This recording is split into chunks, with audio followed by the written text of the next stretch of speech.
It's a good.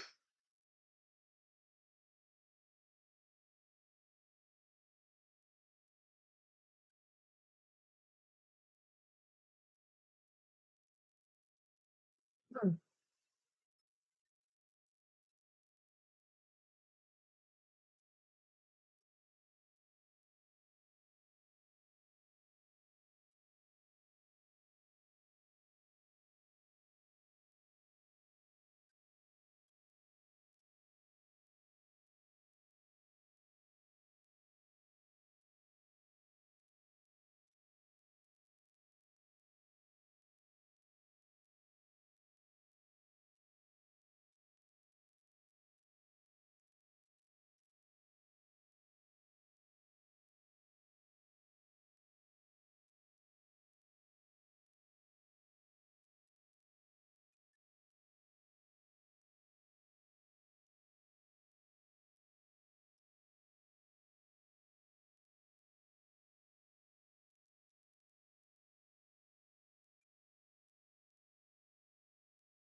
Where was the instructor I used? There it is.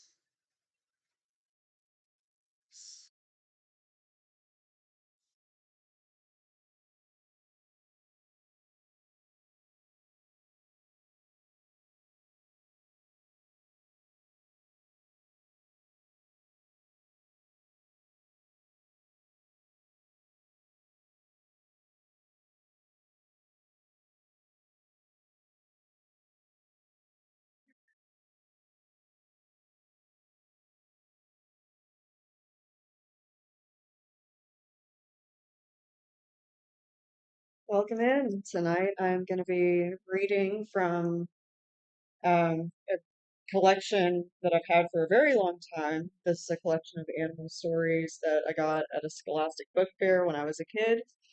Um, and I have reread these stories many, many times, and you can just hear from how crunchy the pages are, just how well loved this book is. I'm just going to start with something short and sweet, and we're going to be reading tales that may be more of a somber nature.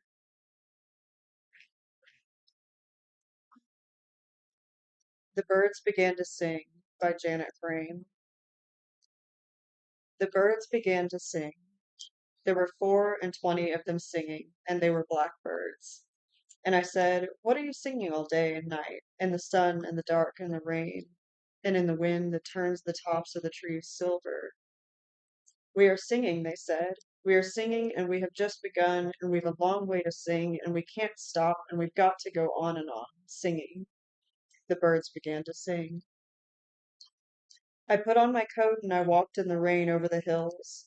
I walked through swamps full of red water, and down gullies covered in snowberries, and then up gullies again with snowgrass growing there, and speargrass, and over creeks near Phlox and Tussock and Manuka.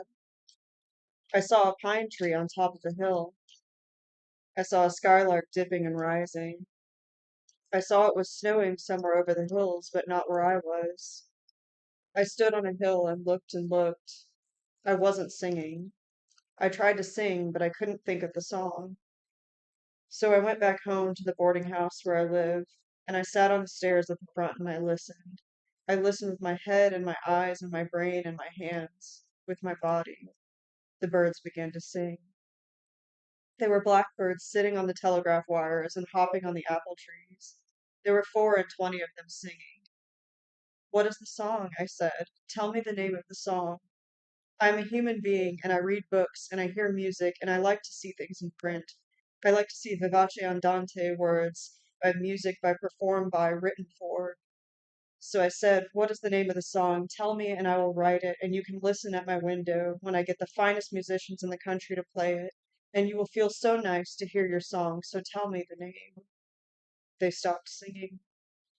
It was dark outside, although the sun was shining. It was dark, and there was no more singing.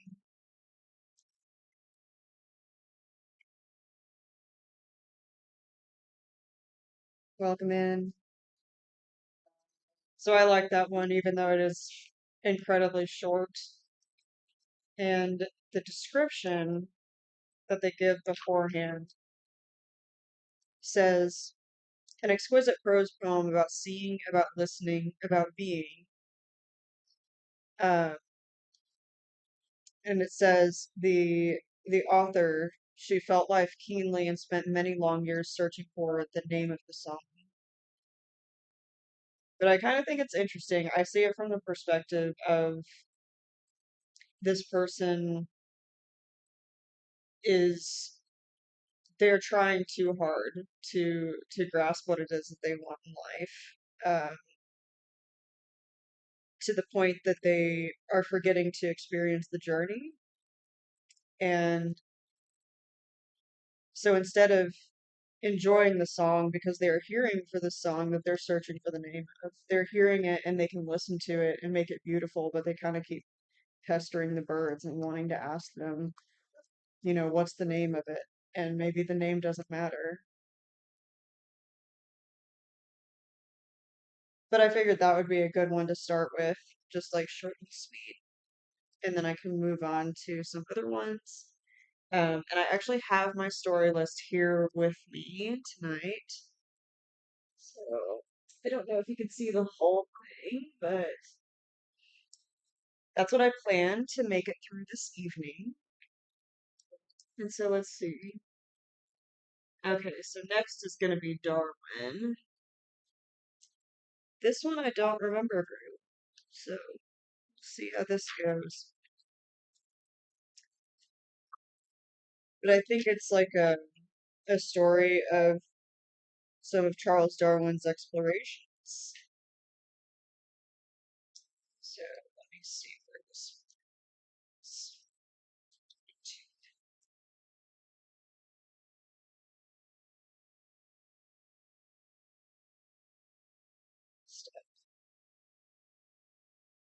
All right. So let's see here. Okay. So it says Darwin's 5 year scientific survey of the coasts and interiors from South America to the South Sea Islands on HMS Beagle began in 1831. His observations as a naturalist were to change entirely the way we think of ourselves and our origins.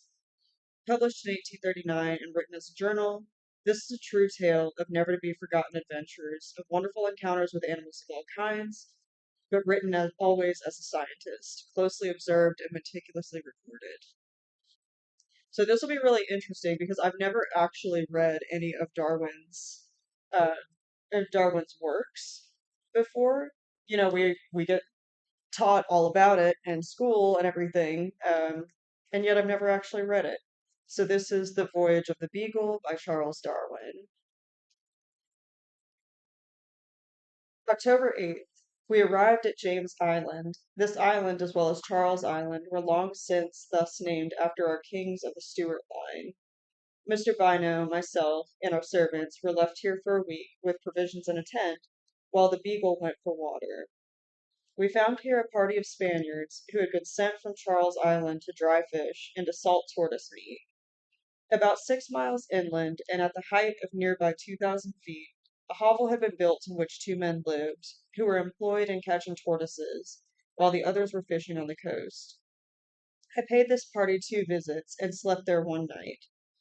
As on the other islands, the lower region was covered by nearly leafless bushes, but the trees were here of a larger growth than elsewhere, several being 2 feet and some even 2 feet 9 inches in diameter. The upper region, being kept damp by the clouds, supports a green and flourishing vegetation. So damp was the ground that there were large beds of a coarse cypress, in which great numbers of a very small water rail lived and bred. While staying in this upper region, we lived entirely on tortoise meat. The breastplate roasted, as the gauchos do carne con cuero, with the flesh on it, is very good, and the young tortoises make excellent soup. but otherwise the meat to my taste was indifferent. One day we accompanied a party of the Spaniards in their whaleboat to a salina, or lake, from which salt is procured.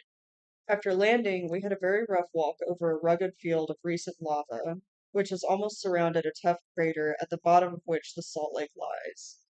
The water is only 3 or 4 inches deep and rests on a layer of beautifully crystallized white salt.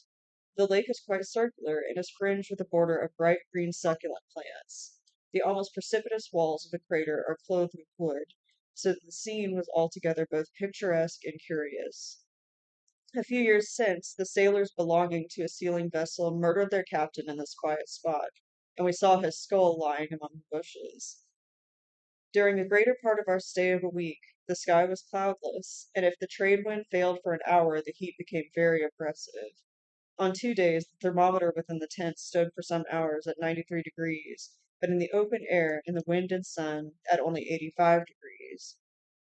The sand was extremely hot. The thermometer placed in some of a brown color immediately rose to 137 degrees, and how much above that it would have risen I do not know, for it was not graduated any higher. The black sand felt much hotter, so that even in thick boots it was quite disagreeable to walk over it.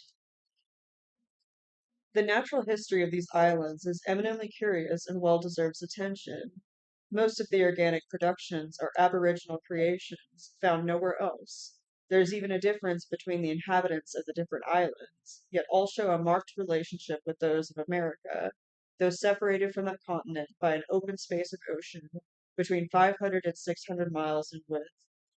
The archipelago is a little world within itself, or rather a satellite attached to America, whence it has derived a few stray colonists and has received the general character of its indigenous productions. Considering the small size of these islands, we feel the more astonished at the number of their aboriginal beings, and at their confined range. Seeing every height crowned with its crater, and the boundaries of most of the lava streams still distinct, we are led to believe that within a period, geologically recent, the unbroken ocean was here spread out. Hence, both in space and time, we seem to be brought somewhat near to that great fact, that mystery of mysteries, the first appearance of new beings on this earth. Of terrestrial mammals, there is only one that must be considered as indigenous, namely a mouse, Mus galapagoensis, and this is confined, as far as I could ascertain, to Chatham Island, the most easterly island of the group. It belongs, as I am informed by Mr. Waterhouse, to a division of the family of mice characteristic of America.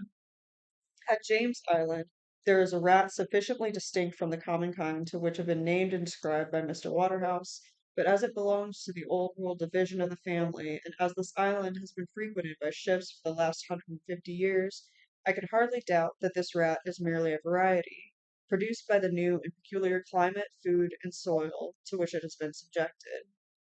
Although no one has a right to speculate without distinct facts, yet even with respect to the Chatham Island mouse, it should be borne in mind that it may possibly be an American species imported here, for I have seen, in a most unfrequented part of the Pampas, a native mouse living in the roof of a newly built hovel, and therefore its transportation in a vessel is not improbable. Analogous facts have been observed by Dr. Richardson in North America.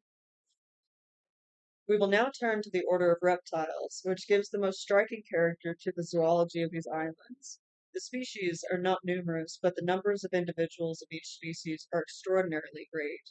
There is one small lizard belonging to a South American genus, and two species, probably more, of the Amphibranchus, a genus confined to the Galapagos Islands. There is one snake which is numerous. It is identical, as I am informed by Mr. Byron, with the Samaphis teminki from Chile. Of sea turtle, I believe there is more than one species, and of tortoises there are, as we shall presently show, 2 or 3 species or races. Of toads and frogs there are none. I was surprised at this, considering how well suited for them the temperate and damp upper woods appeared to be. It recalled to my mind the remark made by Boris St. Vincent, namely, that none of this family are found on any of the volcanic islands in the great oceans. As far as I can ascertain from various works, this seems to hold good throughout the Pacific, and even in the large islands of the Sandwich Archipelago. Mauritius offers an apparent exception, where I saw the Rana mascarensis in abundance. This frog is said now to inhabit the Seychelles, Madagascar, and Bourbon, but on the other hand, Dubois, in his voyage of 1669, states that there were no reptiles in Bourbon except tortoises, and the officer Dubois asserts that before 1768 it had been attempted, without success, to introduce frogs into Mauritius. I presume for the purpose of eating, hence it may be well doubted whether this frog is an aboriginal of these islands. The absence of the frog family in the oceanic islands is the more remarkable when contrasted with the case of lizards, which swarm on most of the smallest islands. May this difference not be caused by the greater facility with which the eggs of lizards, protected by calcareous shells, might be transported through salt water, than could the slimy spawn of frog. How much longer is this? My goodness. I'm honestly bored with this one. I just want to move on to something else. Sorry, Darwin, but you don't write the most interesting stories. They're not very enjoyable to read. So I'll just move on to the next one. And now this is actually one of my favorites. This is a story that I've reread many times, and it is kind of a sad story. It's called The Happy Prince by Oscar Wilde, and it is a story of a swallow who keeps asking for different bejeweled pieces of the prince.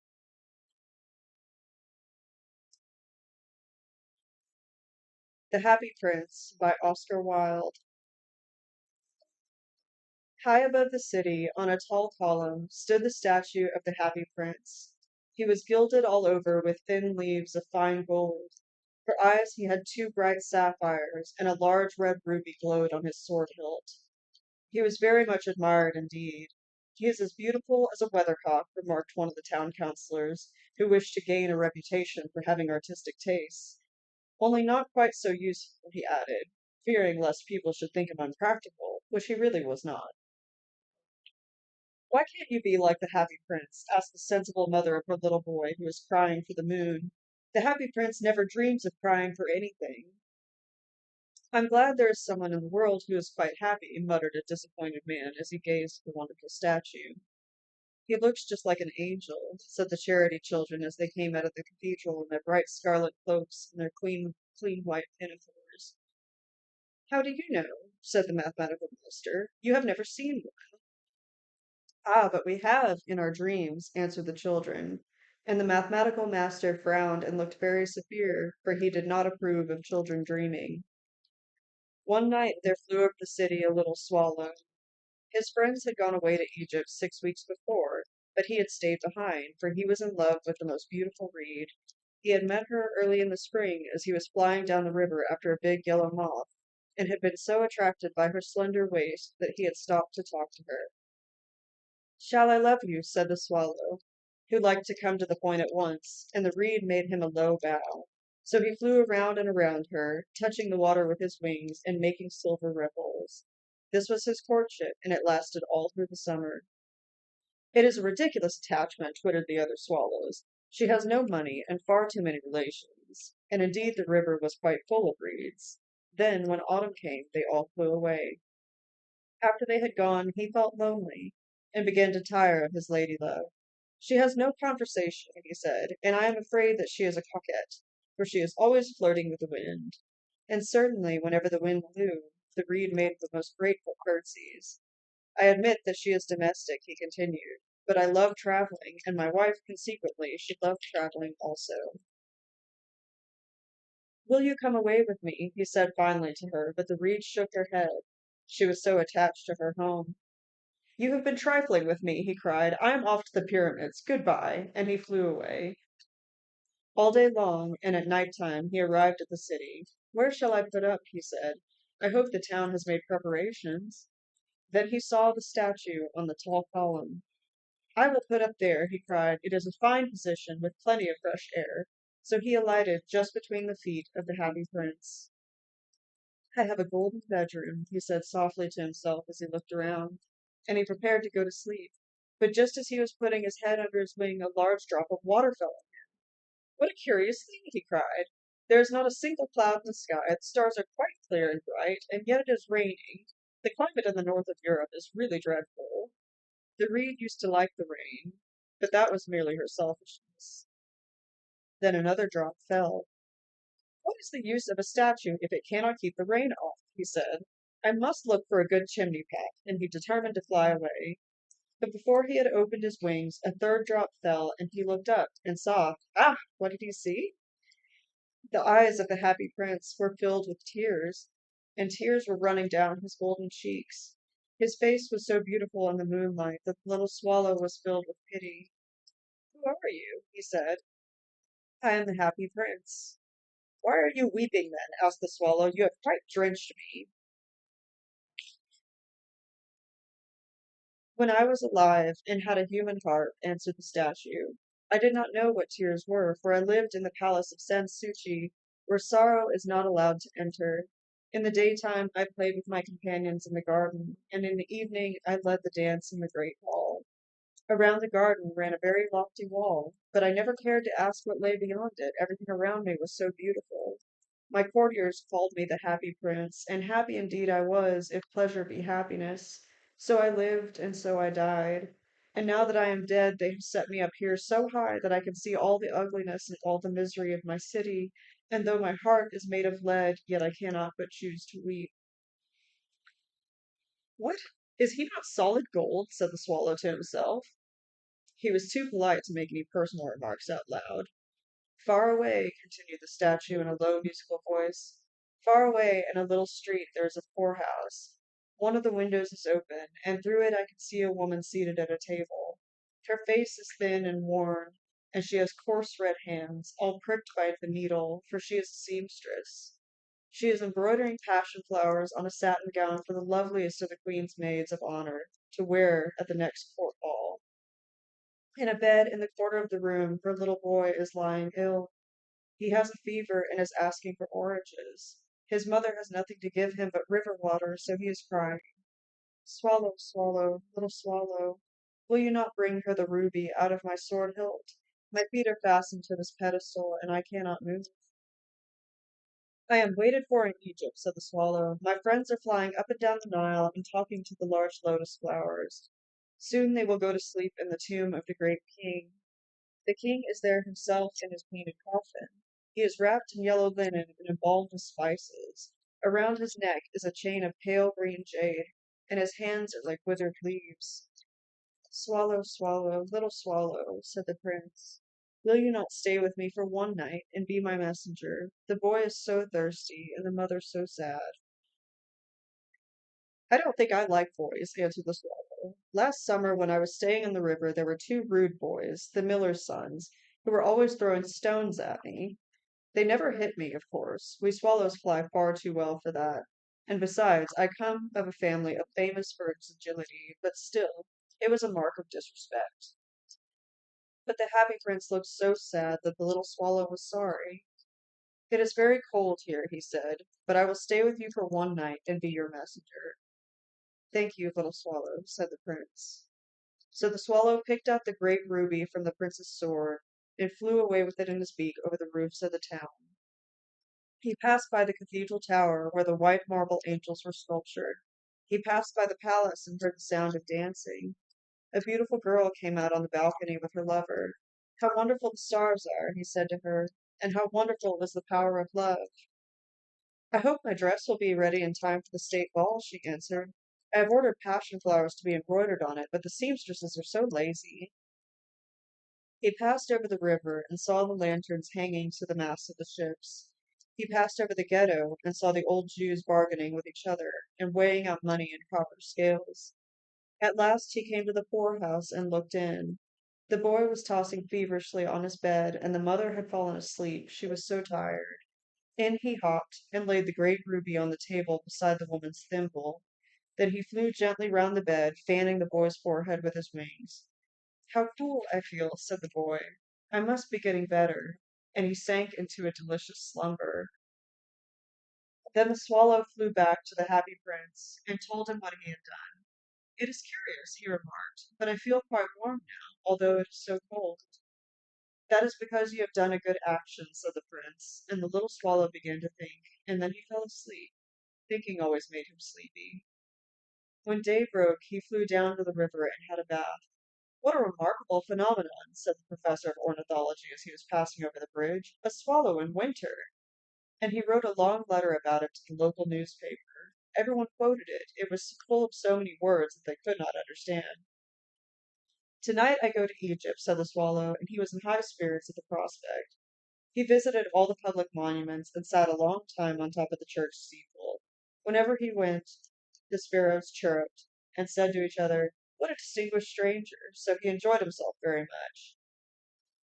When the moon rose, he flew back to the happy prince. "Have you any commissions for Egypt?" he cried. "I am just starting." "Swallow, swallow, little swallow," said the prince, "will you not stay with me one night longer?" "I am waited for in Egypt," answered the swallow. "Tomorrow my friends will fly up to the second cataract. The river horse couches there among the bulrushes, and on a great granite throne sits the god Memnon.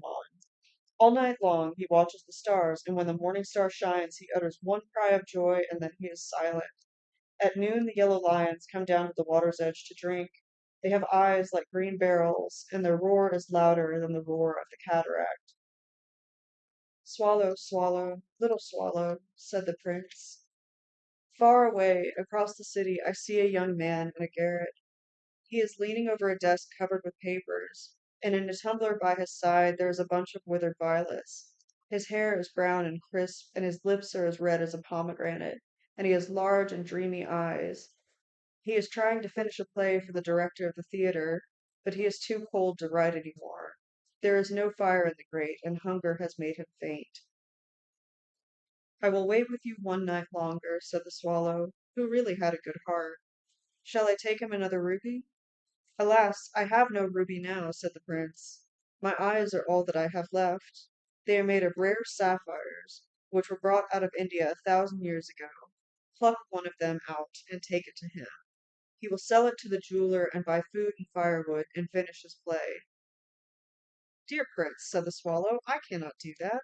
And he began to weep. "Swallow, swallow, little swallow," said the prince, "do as I command you." So the swallow plucked out the prince's eye and flew away to the student's garret. It was easy enough to get in, as there was a hole in the roof. Through this he darted and came into the room. The young man had his head buried in his hands, so he did not hear the flutter of the bird's wings, and when he looked up he found the beautiful sapphire lying on the withered violets. "I am beginning to be appreciated," he cried. "This is from some great admirer. Now I can finish my play," and he looked quite happy. The next day the swallow flew down to the harbor. He sat on the mast of a large vessel and watched the sailors hauling big chests out of the hold with ropes. "Heave ahoy!" they shouted as each chest came up. "I am going to Egypt," cried the swallow, but nobody minded. And when the moon rose he flew back to the happy prince. "I am come to bid you good-bye," he cried. "Swallow, swallow, little swallow," said the prince, "will you not stay with me one night longer?" "It is winter," answered the swallow, "and the chill snow will soon be here. In Egypt the sun is warm on the green palm trees, and the crocodiles lie in the mud and look lazily about them. My companions are building a nest in the temple of Baalbec, and the pink and white doves are watching them and cooing to each other. Dear prince, I must leave you, but I will never forget you, and next spring I will bring you back two beautiful jewels in place of those you have given away. The ruby shall be redder than a red rose, and the sapphire shall be as blue as the great sea." "In the square below," said the happy prince, "there stands a little match girl. She has let her matches fall in the gutter, and they are all spoiled. Her father will beat her if she does not bring home some money, and she is crying. She has no shoes or stockings, and her little head is bare. Pluck out my other eye and give it to her, and her father will not beat her." "I will stay with you one night longer," said the swallow, "but I cannot pluck out your eye. You would be quite blind then." "Swallow, swallow, little swallow," said the prince, "do as I command you." So he plucked out the prince's other eye and darted down with it. He swooped past the match girl and slipped the jewel into the palm of her hand. "What a lovely bit of glass!" cried the little girl, and she ran home laughing. Then the swallow came back to the prince. You are blind now, he said, so I will stay with you always. No, little swallow, said the poor prince. You must go away to Egypt. I will stay with you always, said the swallow, and he slept at the prince's feet. All the next day he sat on the prince's shoulder and told him stories of what he had seen in strange lands. He told him of the red ibises, who stand in long rows on the banks of the Nile and catch goldfish in their beaks, of the Sphinx, who is as old as the world itself and lives in the desert and knows everything, of the merchants, who walked slowly by the side of their camels and carried amber beads in their hands, of the king of the mountains of the moon, who is as black as ebony and worships a large crystal, of the great green snake that sleeps in a palm tree and has 20 priests to feed it with honey cakes, and of the pygmies who sail over a big lake on a large flat leaves and are always at war with the butterflies. Dear little swallow, said the prince, you tell me of marvelous things, but more marvelous than anything is the suffering of men and of women. There is no mystery so great as misery. Fly over my city, little swallow, and tell me what you see there. So the swallow flew over the great city and saw the rich making merry in their beautiful houses, while the beggars were sitting at the gates. He flew into dark lanes and saw the white faces of starving children looking out listlessly at the black streets. Under the archway of a bridge, two little boys were lying in one another's arms to try and keep themselves warm. How hungry we are, they said. You must not lie here, shouted the watchman, and they wandered out into the rain. Then he flew back and told the prince what he had seen. I am covered with fine gold, said the prince. You must take it off, leaf by leaf, and give it to my poor. The living always think that gold can make them happy. Leaf after leaf of the fine gold the swallow picked off, till the happy prince looked quite dull and grey. Leaf after leaf of the fine gold he brought to the poor, and the children's faces grew rosier, and they laughed and played games in the street. We have bread now, they cried. Then the snow came, and after the snow came the frost. The streets looked as if they were made of silver, they were so bright and glistening. Long icicles, like crystal daggers, hung down from the eaves of the houses. Everybody went about in furs, and the little boys wore scarlet caps and skated on the ice. The poor little swallow grew colder and colder, but he would not leave the prince, he loved him too well. He picked up crumbs outside the baker's door when the baker was not looking, and tried to keep himself warm by flapping his wings. But at last he knew that he was going to die. He had just the strength to fly up to the prince's shoulder once more. Goodbye, dear prince, he murmured. Will you let me kiss your hand? I am glad that you are going to Egypt at last, little swallow, said the prince.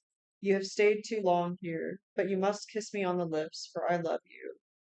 It is not to Egypt that I am going, said the swallow. I am going to the house of death.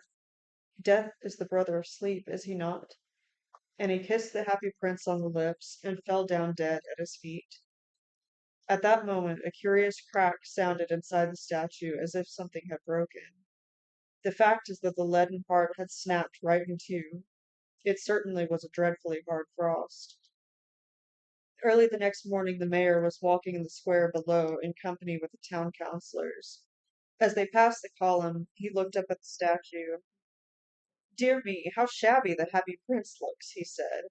How shabby indeed, cried the town councillors, who always agreed with the mayor, and they went up to look at it. The ruby has fallen out of his sword, his eyes are gone, and he is golden no longer, said the mayor. In fact, he is little better than a beggar. Little better than a beggar, said the town councillors.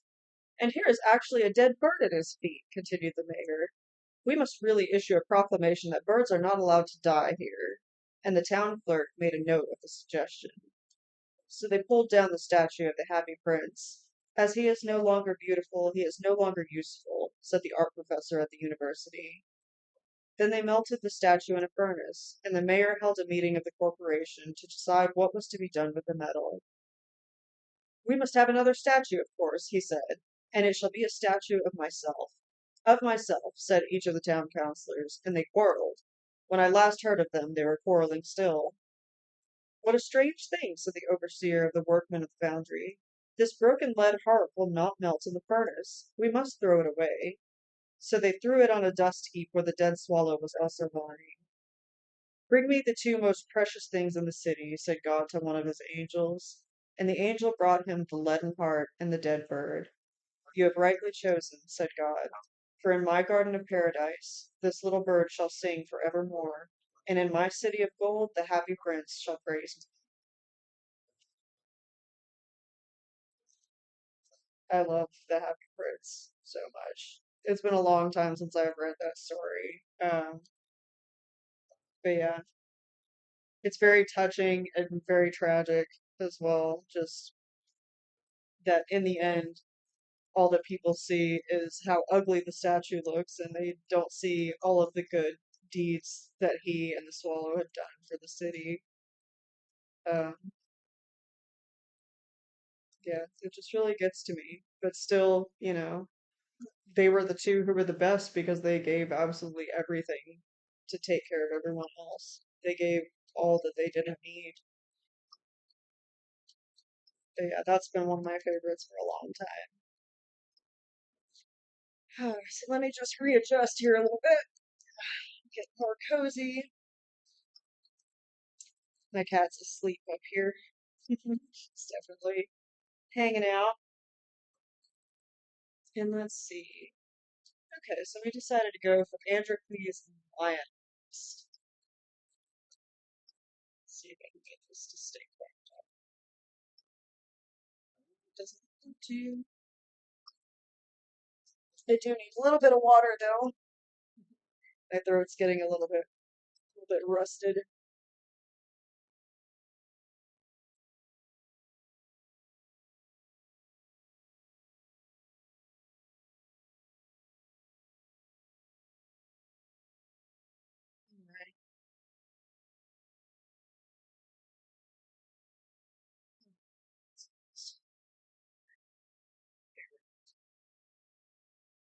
Alright. Alright, let's find Androcles and the lion.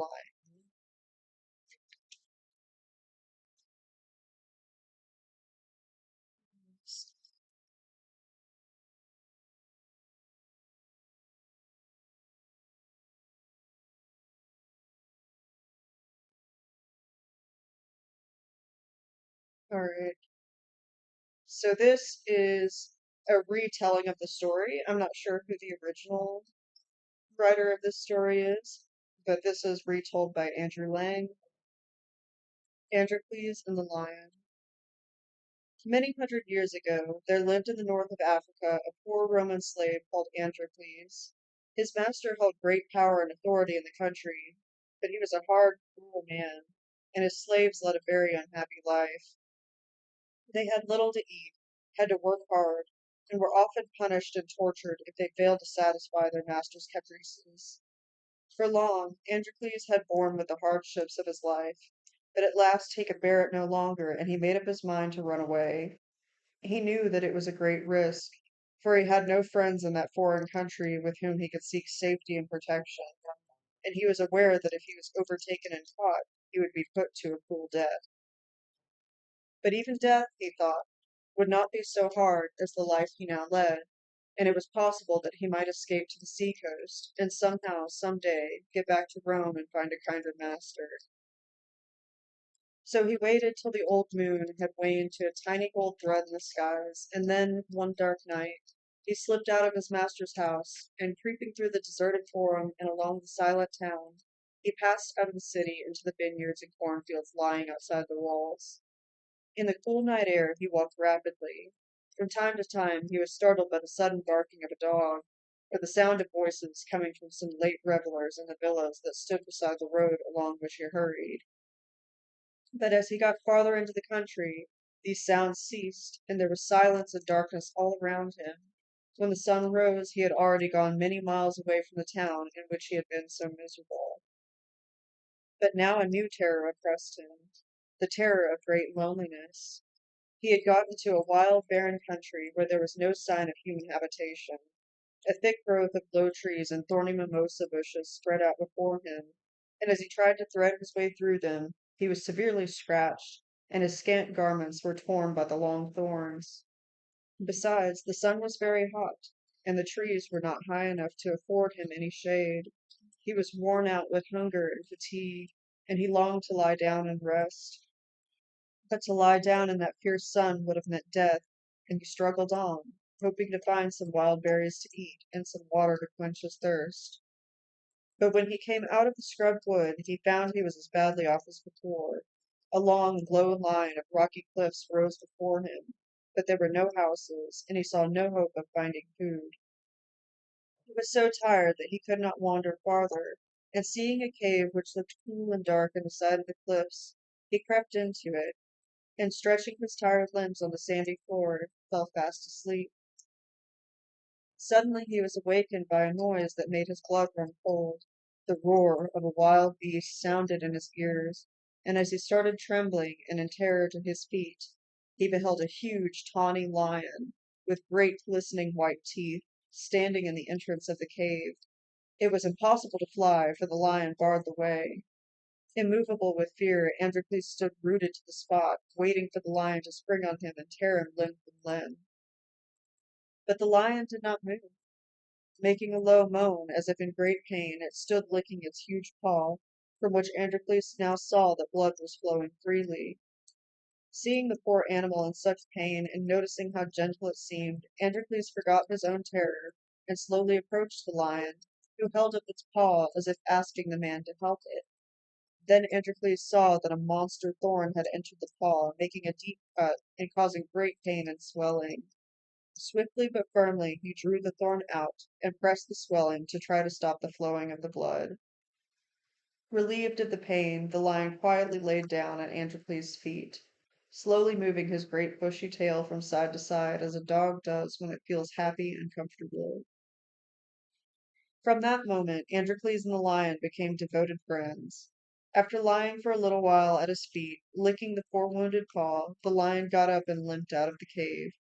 A few moments later it returned with a little dead rabbit in its mouth, which it put down on the floor of the cave beside Androcles. The poor man, who was starving with hunger, cooked the rabbit somehow and ate it. In the evening, led by the lion, he found a place where there was a spring, at which he quenched his dreadful thirst. And so, for 3 years, Androcles and the lion lived together in the cave, wandering about the woods together by day, sleeping together at night. For in summer the cave was cooler than the woods, and in winter it was warmer. At last the longing in Androcles' heart to live once more with his fellow man became so great that he felt he could remain in the woods no longer, but that he must return to a town, and take his chance of being caught and killed as a runaway slave. And so one morning he left the cave, and wandered away in the direction where he thought the sea and the large towns lay. But in a few days he was captured by a band of soldiers who were patrolling the country in search of fugitive slaves, and he was put in chains and sent as a prisoner to Rome. Here he was cast into prison and tried for the crime of having run away from his master. He was condemned as a punishment to be torn to pieces by wild beasts on the first public holiday in the great circus at Rome. When the day arrived, Androcles was brought out of his prison, dressed in a simple short tunic, and with a scarf around his right arm. He was given a lance with which to defend himself, a forlorn hope, as he knew that he had to fight with a powerful lion that had been kept without food for some days, to make it more savage and bloodthirsty. As he stepped into the arena of the huge circus, above the roar of the voices of thousands on thousands of spectators, he could hear the savage roar of the wild beasts from their cages below the floor on which he stood.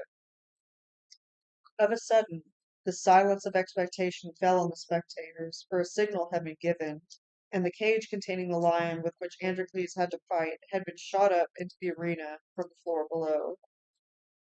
A great animal had sprung out of its cage into the arena, and with a bound had rushed to the spot where Androcles had stood trembling. But suddenly, as he saw Androcles, the lion stood still, wondering.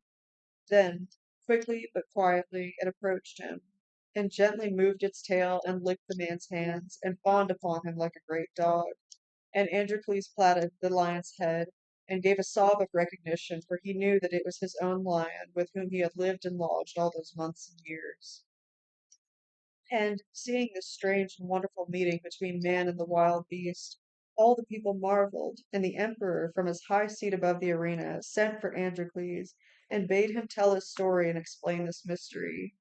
And the emperor was so delighted with the story that he said Androcles was to be released and to be made a free man from that hour. And he rewarded him with money and ordered that the lion was to belong to him and to accompany him wherever he went.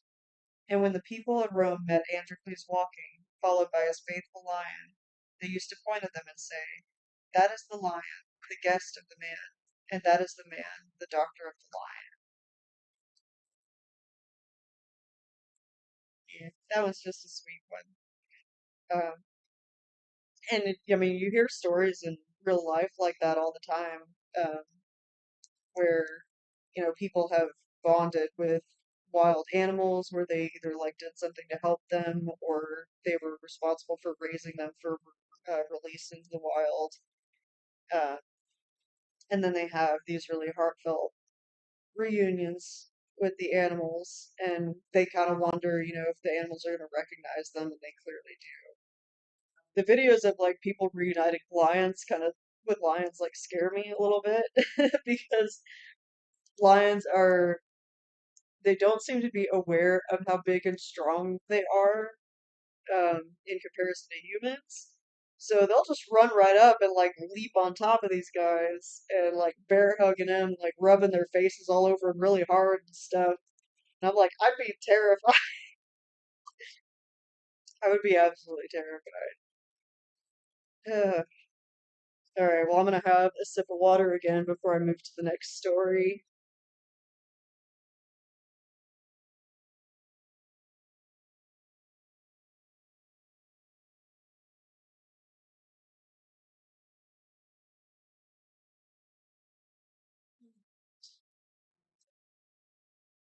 All right, let's see what's next on my list. Ah, the snow goose. This is one of my favorites, for sure.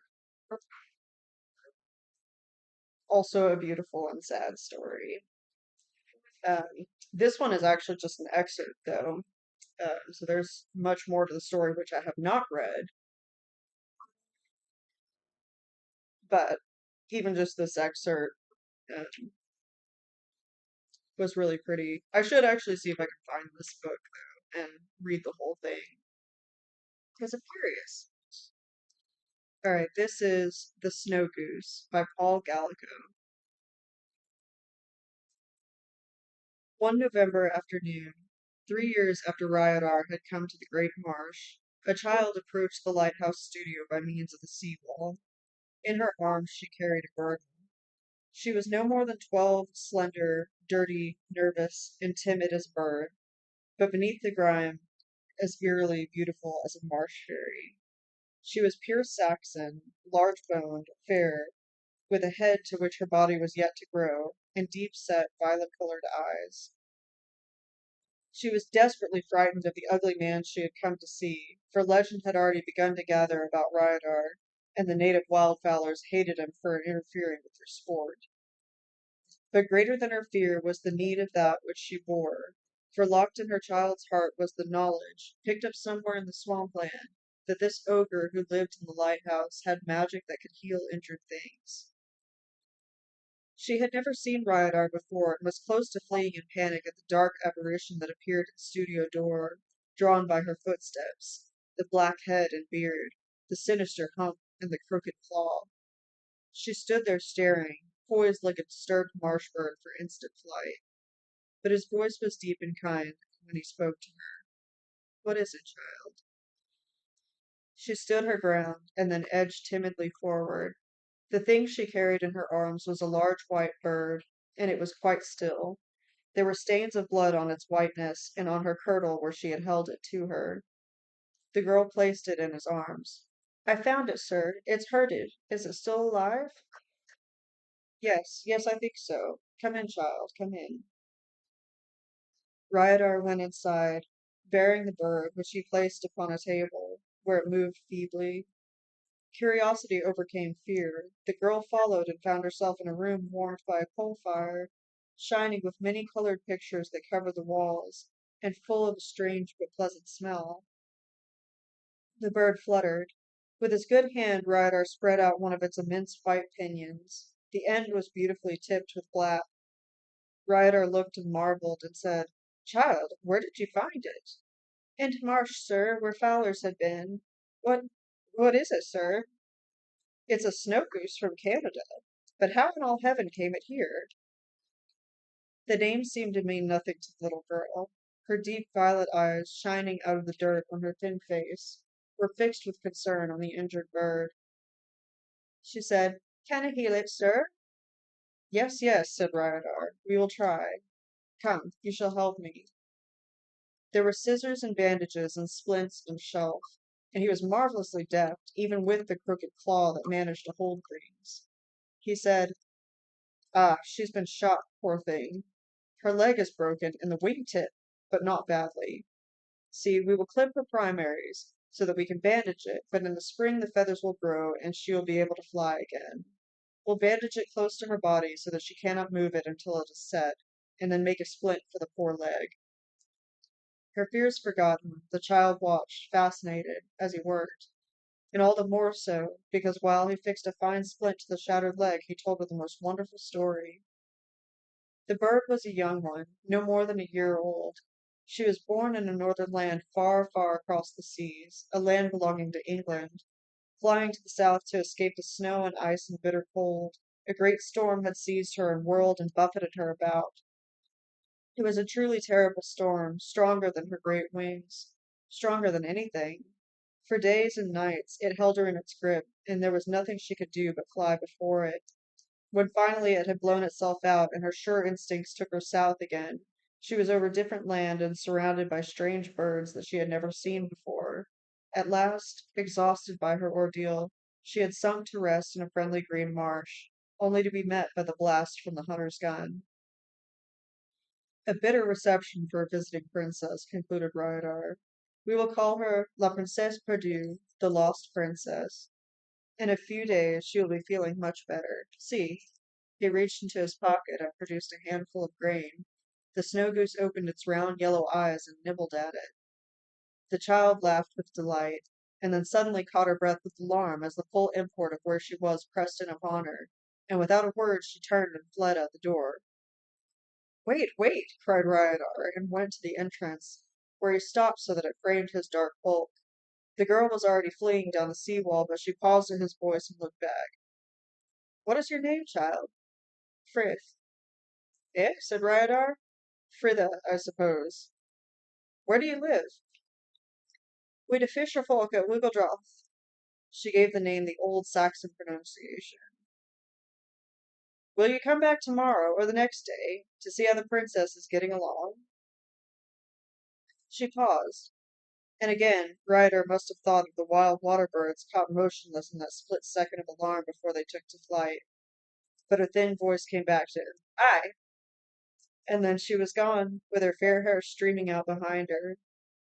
The snow goose mended rapidly, and by midwinter was already limping about the enclosure with the wild pink-footed geese with which it associated, rather than the barnacles, and had learned to come to be fed at Ryder's call. And the child, Frida or Frith, was a frequent visitor. She had overcome her fear of Ryder.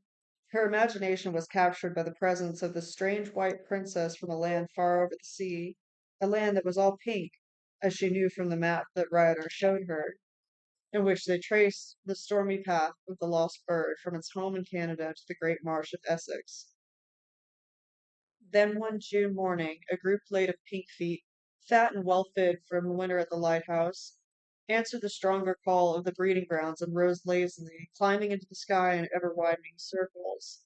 With them, her white body and black tipped pinions shining in the spring sun, was the snow goose. It so happened that Frith was at the lighthouse. Her cry brought Ryder running from the studio. "Look, look, the princess! Be she going away?" Ryder stared into the sky at the climbing specks. "Aye," he said, unconsciously dropping into her manner of speech. "The princess is going home. Listen, she is bidding us farewell." Out of the clear sky came the mournful barking of the pink feet, and above it the higher, clearer note of the snow goose. The specks drifted northward, and formed into a tiny V, diminished and vanished. With the departure of the snow goose ended the visits of Frith to the lighthouse. Ryder learned all over again the meaning of the word loneliness.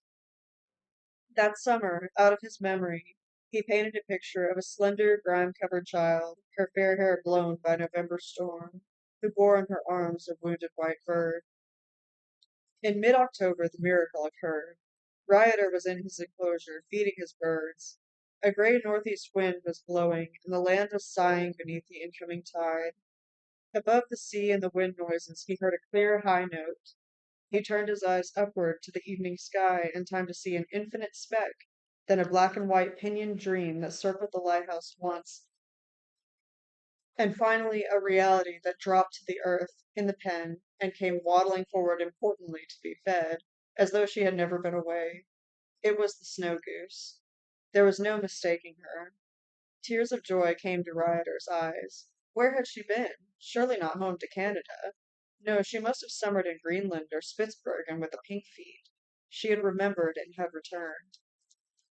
When next Rioter went into Kelmbury for supplies, he left a message with the postmistress, one that must have caused her much bewilderment.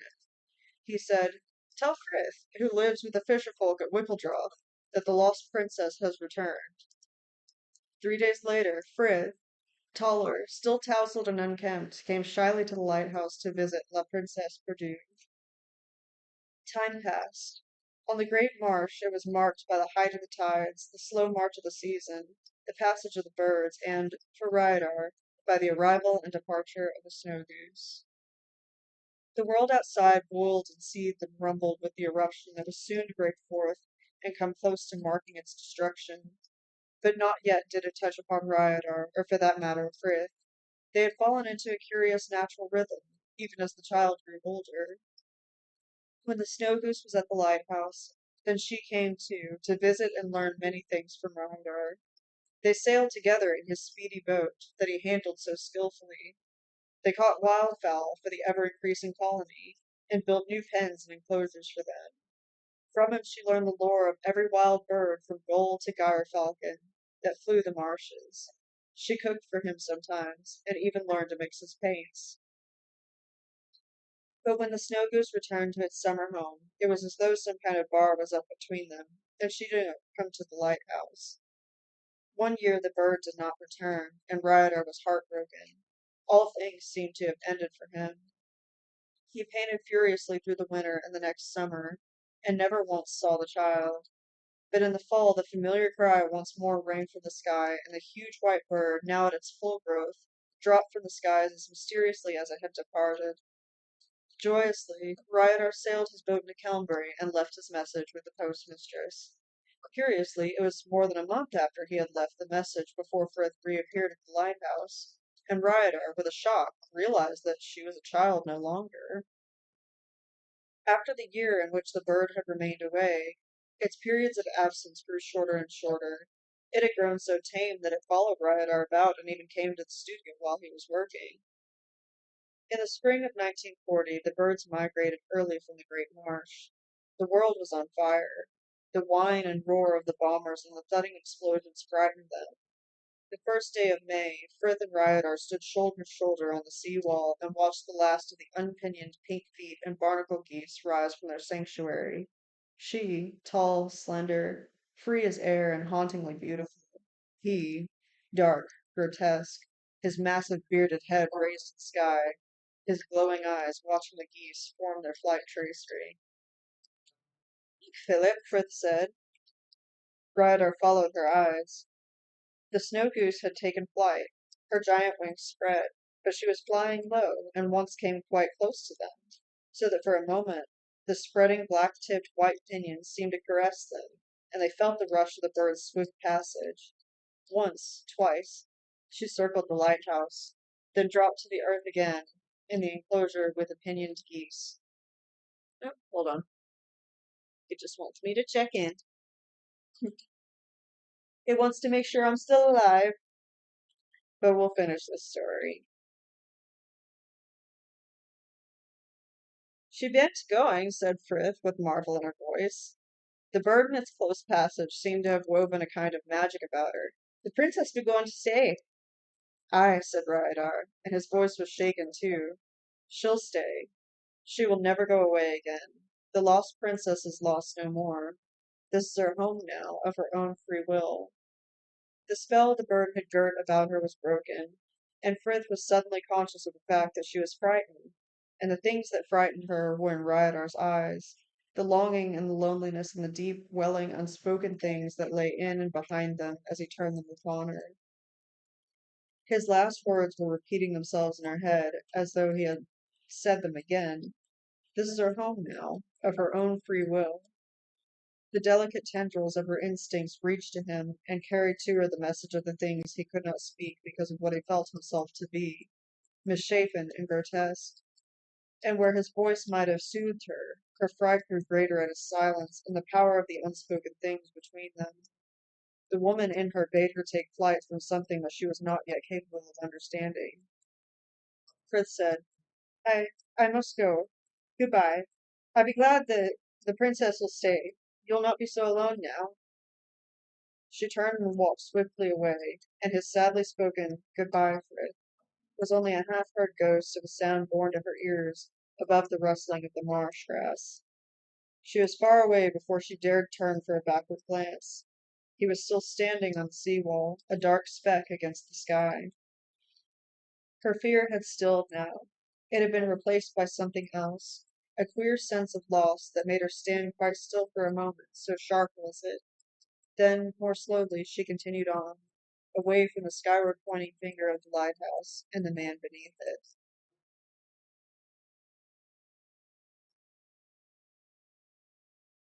All right. And I can't believe it. I was going to also read a little bit of Charlotte's Web, but I will have to save that for another time as it is already the end of the stream. So thank you so much, everybody, for popping in. And I hope you enjoyed hearing some of these animal stories. Y'all have a wonderful rest of your evening.